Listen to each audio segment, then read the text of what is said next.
Hey guys, in this video I'm going to be talking about the fact that money printing doesn't actually generate real wealth, and I'll be talking a little bit about what the implications for that are. So the first thing is, what is money?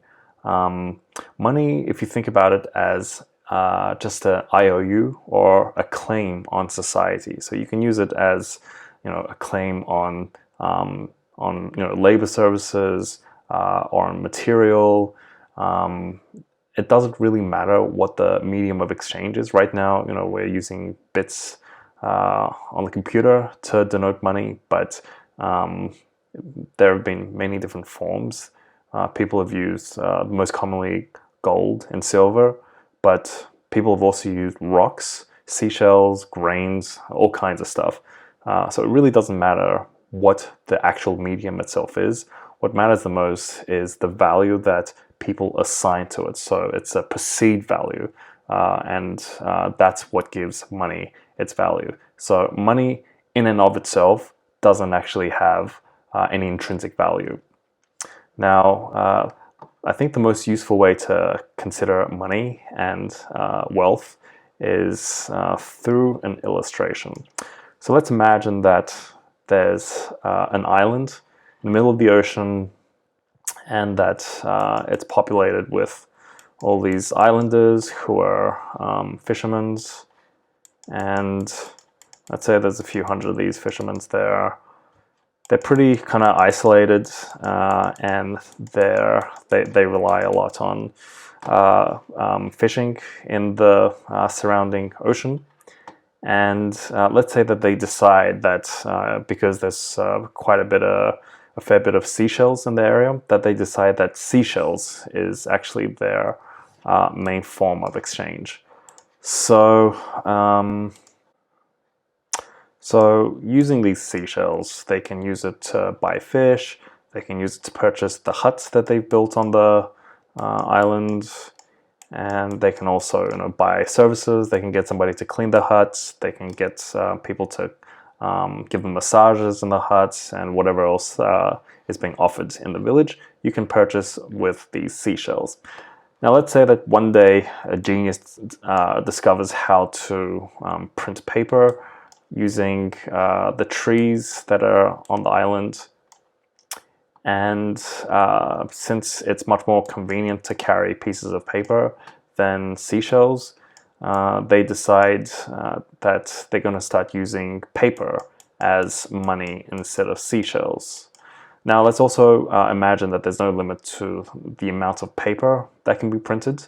And so when the village leader decides that they want to print, let's say 100 times the money in circulation, they can just do that. So the wealth, once they've printed 100 times the amount that was of money that was already in circulation, keep in mind that the actual wealth of this country hasn't increased. It stayed the same. Just the amount of paper has actually increased. So there's actually two kinds of economies. There's the financial economy, and there's also the real economy.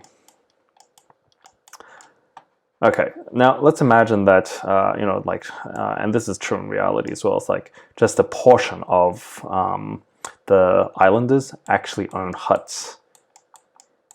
What's the effect of having so much money printing is that these huts are going to go up in price. That's generally the effect of inflation when you have way more money in circulation than the increase in goods and services. There's a natural constraint to the amount of goods and services.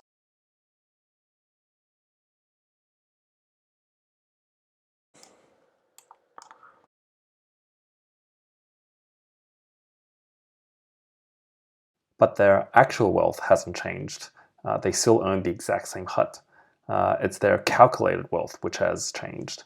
So by printing all of this money, obviously you're not going to get magically antibiotics or an iPhone or having cell towers or whatever. That's not going to come with money printing, right? But let's say that one of the persons, so that same person who discovered, how to print paper, also realized that you can use the same paper to print words and have books and make books with the same paper. And this led to the invention of the printing press, and then now this entire island gets access to the knowledge, to the collective knowledge that they've accrued.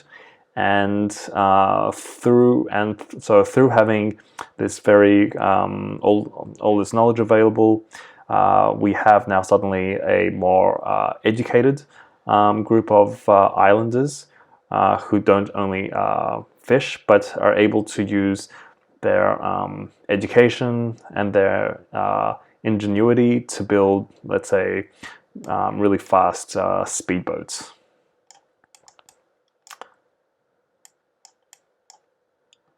And with these speedboats now, they can rocket around the island. They can discover new islands that are far away. And they can also use these boats to help them to, let's say, fish more efficiently. Now, this innovation clearly has made a very big difference, and this innovation is what's actually moved the economy of this little island forward. And this is what's brought much better overall. And so this is what's actually brought real increases in the wealth of this island. So now with the same paper money, now you can suddenly buy boats, fast speedboats. People can now buy services to travel on these boats. Maybe they'll have access to different varieties of fish that are further away. Maybe the boat will enable them to trade with nations that are, or other islands that are further away, that were previously inaccessible to them. So all of this is just to lead me to the point that real wealth and advancements in living standards are the result of human beings learning to do things better. Now, to keep this video simple, I didn't introduce the idea of debt and trading and stuff like that into the equation.